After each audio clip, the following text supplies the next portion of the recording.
Hello everyone, and welcome back to Wicked Reading. Today I will be reading SCP-1471, MalO ver1.0.0, Object Class, Euclid. SCP-1471 is a free 9.8 megabyte application for mobile devices named MalO ver1.0.0 in online application stores. SCP-1471 has no listed developer and is somehow able to bypass the application approval process to go directly to distribution. SCP-1471 is also able to avoid removal by other program manager applications. After SCP-1471 is installed, no icons or shortcuts are created for the application. SCP-1471 will then begin to send the individual images through text messaging every 3 to 6 hours. All images will contain SCP-1471 Alpha, either within the background or foreground. Alpha appears as a large humanoid figure with a canid-like skull and black hair. During the first 24 hours following the installation of SCP-1471, the mobile device will receive images taken at locations commonly frequented by the individual.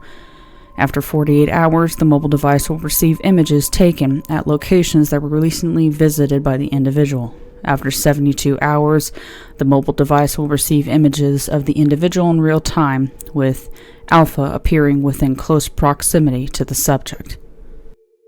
Individuals with more than 90 hours of exposure to these continuous images will begin to briefly visualize Alpha within their peripheral vision, reflective surfaces, or a combination of the two. Continued exposure to SCP-1471 after this point will cause irreversible and sustained visualizations of Alpha. Individuals at this stage have reported periodic attempts made by Alpha to visually communicate with them, but fail to understand or comprehend these actions. Currently, the only known treatment to reverse SCP-1471's effect is to eliminate the individual's visual exposure to these images prior to 90 hours after installation. To date, no apparent hostile activity has been reported regarding Alpha. Level 2 Access required. Access granted. Archival Document 1471-01. Note: SCP-1471 as posted on application stores. MalO ver1.0.0. Free. Reviews 0. Description: 4. Never settle for those awkward feelings of being alone ever again. MalO is an exciting and interactive experience that will keep you engaged and intrigued. The anxiety of social situations can be nerve-wracking, but after just a few hours of MalO, you will soon forget all about those painful emotions of disappointment. Be part of the new craze that is quickly becoming the next social substitute. Remember, the more you participate, the more MalO will engage you. Your experience is completely up to you. Absolutely no ads. Enjoy. Bye. I was scared when I first saw him. It happened just as you told me. The messages, the pictures, seeing him around every corner afterwards. I was so young. Who wouldn't have lost it? William sighed. By then, he was over the creature following him. It wasn't like it was going to go away, no matter how much he begged or pleaded or attempted to bribe. He knew that the best and only solution would be to just get used to Capone being there. At least he had the solace of knowing he wasn't going insane. Believe me, William, I know many people have reacted the same way. Fear is a more common reaction to the unknown than you'd think. Dr. Laura Brands consoled him. These cases weren't exactly common, but they were commonly known. It's not even that I'm afraid of him anymore. I mean, he makes me jump when I see him in the morning. I don't think I'll ever get used to that. It's just the bad connotations he has, William rebutted. I know that he does, but it happened 2 years ago. I know it's hard for you, especially with your shadow, but you need to carry on, Dr. Brands stated. William just sighed as she continued. Our session is almost up. We made some real progress, William. I want you to do something for me when you get home. Do you have any homework or anything? I did it all on my break. Good. When you get home, I want you to think back to your first experience and write as much as you feel comfortable sharing. Is that all right? Yeah. Thanks for seeing me. It wasn't too long a drive from the doctor's office to home. 5, possibly 10 minutes if there was a train. He always saw the creature through the rearview mirror when he drove, riding in the back seat. It looked innocent, in its own alien way, waving to William as he saw it. Despite everything, William found himself talking to it, like one would talk to a dog or cat about their day when they're alone. It seemed to listen when he talked, and after a while, he could swear that it understood.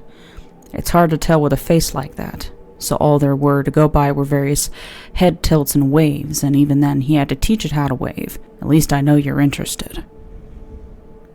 Drop the backpack near the door, go to the patio, wave to Capone from the mirror, fridge, drink, chair, crash. William's afternoon routine was more clockwork than it should be. He brought thought back to his session with Dr. Brains. She wanted me to try and recapture the experience when I first saw him, huh? William mumbled as he grabbed a few sheets of paper and a pen. Bit by bit, he pieced together the sequence of events that led up to this point. I've had Capone with me ever since I was 15 years old. I remember that my 20-year-old sister, Sarah, brought up an app that she downloaded earlier at the dinner table one night. She had no idea how it does it, but a hazarded guess that it tracks you through your phone's GPS and sends you pictures of the places you've been with a really cute monster placed in a photo to make it look like it's following you. It didn't seem that weird. I recall that Google Maps could get a decent ground photo at the time, so just add Photoshop to that and you'd have a gimmick. Plus, we knew it couldn't be a virus. The App Store checks every app for things like that before peddling it. The only thing I found legitimately off about it at the time was that it was both free and adless. Her explanation of it sounded pretty cool to me, so I asked Sarah to help me download it on my phone. She told me that while my old hand-me-down flip phone did have something like an app store, it most likely didn't have MalO. Didn't stop her from looking, though. Sarah was a good sister. She really could have told me to just get out of her hair, but she always took time out of her day for me, packing my lunch, playing with me, bringing me to R-rated movies that I was clearly too young for. I was lucky to have her as a legal guardian when our parents went away. I was too young to process it all when it happened, but Mom and Dad died from a head-on collision with a drunk driver. Sarah took care of me as my legal guardian up until I moved out for college. God knows where I'd be if she didn't. After some prodding, she found the app, which was a surprise for the both of us. It was obvious that my phone didn't have any kind of GPS, but neither of us had even thought about it until much, much later. Soon enough, I received my first picture. I'll never understand the way Sarah saw the world, if that was her idea of cute. The photo was taken in my school's courtyard with the creature I'd soon call Capone sitting on one of the benches. You could barely see him, but there he was, covered in his black, matted fur, with his knife-like claws, a set of blank, pure white eyes, and that face, which was merely a skull belonging to some kind of large beast, looking directly at us with that large, wolfish grin. I gave the phone back to Sarah, telling her how terrifying it was, and that I didn't want the messages anymore. She just jokingly punched my shoulder, saying, "Oh, don't be such a baby. It is too cute. Look how happy he is to meet you." I looked back at his face, his wide grin specifically.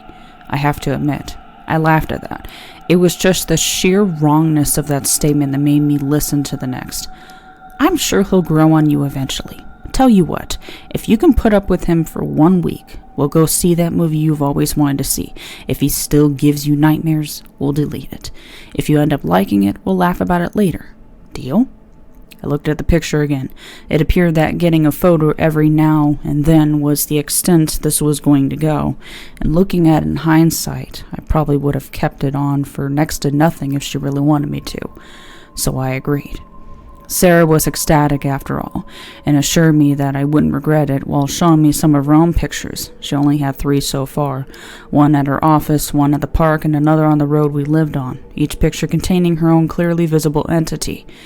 I must have looked nervous or something because she suggested that a name line like she did with her Cassandra. I thought about it for a bit. Let me make something clear though, because it seems to come up whenever I tell people this. I did not name my MalO Capone because of the incident with my parents. I didn't even know that my mom and dad's arrest involved alcohol at the time. I named it after a history lesson I found amusing in school where people's fear got the best of them, and as my teacher put it ended up doing more harm than good.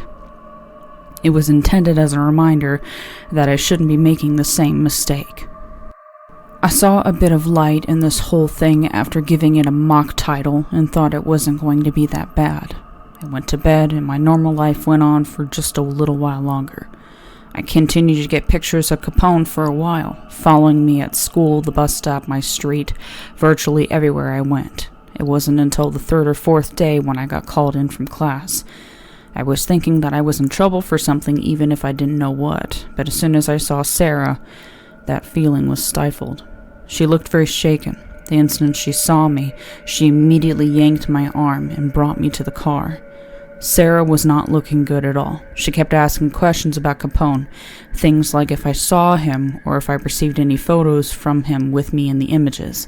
I haven't checked anything from today, but when I checked, there were 2. I remembered exactly when and where those messages were taken because during them, I made a mental note that I got some text from Capone. They'd been sent as soon as they'd been taken. Sarah knew that we were being pursued by something. She probably had no idea by what they were, and I knew she had no idea how they were doing it, but she knew that they knew where we lived. She couldn't figure out how to delete it. She said she tried everything, but couldn't find a way to get it off. She couldn't even find where the app went. I'm not even sure what we were planning to do. Before we could even fully plan a course of action, I got another text. Sarah froze and stared at me, as if to say, "Don't look at it." If I didn't, I could have had a semi-normal life right now. It would have been over the news within the week, and we would have known. But I did it. I opened the phone, and there we were just sitting there with that fear-stricken look on our face. The photo was clearly taken from the hood of the moving car, giving us a clear view of what was behind us. He took up most of the back seat and towered over me. We both turned around, preparing to scream at the monstrosity behind us, but when we did, the seat was empty. We didn't know what was happening or what to make of it, but we felt that the only thing to do was run away, abandoning the car. We hastily ditched the car, ran the rest of the way to the apartment, and locked the door behind us. We locked ourselves in the bathroom and waited. We just stayed there. Even when we got a message from Cassandra or Capone, Sarah would scream at them, asking why they were following us, and begged for us to be left alone. We felt helpless against them. All we felt we could do is just sit in the bathroom and hope they would go away. The room felt like our only safe haven until we were exposed to them for too long. Sarah started to panic, saying that she kept seeing one of them behind her. I wasn't seeing it, though. I was more concerned about trying to calm her down by telling her that maybe they weren't really there than I was about seeing Capone in the mirror. I convinced Sarah that we needed to leave the room out of necessity. We couldn't stay in the apartment forever, and if they wanted to get to us, they would have done so already. We called the police, and here we are. We both got help, but I was the lucky one. Everyone's case was different in terms of interaction, but for me, Capone was always in a mirror, some reflective thing large enough to show him. He was predictable, and I could find ways to block him out when I needed it. I learned how to expect Capone, and after a while, he kind of grew on me. I used to have a makeshift curtain that I would pull over the mirrors when I didn't want to see him, but I started using that curtain less and less as time went on. Capone always seemed to try and interact with me, even if I didn't understand what he was trying to say most of the time. I started to greet Capone with a casual wave as I passed by him from the living room mirror, and eventually he started to wave back. He kind of became a constant companion to me, and I adjusted to Capone just as he adjusted to me. My case wasn't as severe as Sarah's. She saw Cassandra everywhere she looked, around every corner just out of sight, over her while she slept. Sarah took her own life 2 years ago. I wanted to blame the MalOs for it, but I can't. Following the person who looks at their messages is just what they do. Now every time I see Capone, I'm reminded what I did in the car that day. I knew I shouldn't have picked up that text. If I didn't, she would still be here. It was almost 4 hours since William started writing, but he almost felt relieved. He's never actually told anyone about this in such detail before. The majority of what happened was kept between himself and Capone. He looked up to the creature in the mirror from across the room for a few seconds as it gave the old familiar wave. William was silent for a minute, staring at Capone, and then back to his papers. He felt the need to make one last point. But then again, how would I have known? I don't know who made the MalOs or why. I don't even know if anyone actually made the app. Many things like it have been created naturally or have been given some kind of anomaly out of sheer chance. It would make so much sense if some physical thing was to blame. But there's none that I can legitimately find. None on the MalOs, none on me. Just on chance. Special Containment Procedures. All mobile devices that have SCP-1471 installed are to be confiscated and analyzed for any potential leads to other possibly affected devices. Afterwards, affected devices are to have their batteries removed, be assigned a designation, example SCP-1471-number, and be placed in Storage Unit 91 at Research Site 45. All online application stores for mobile devices are to be monitored to prevent any inadvertent sales of SCP-1471. Suspected devices are to be targeted using self-uploading malware in order to disable the device until it can be seized by field agents.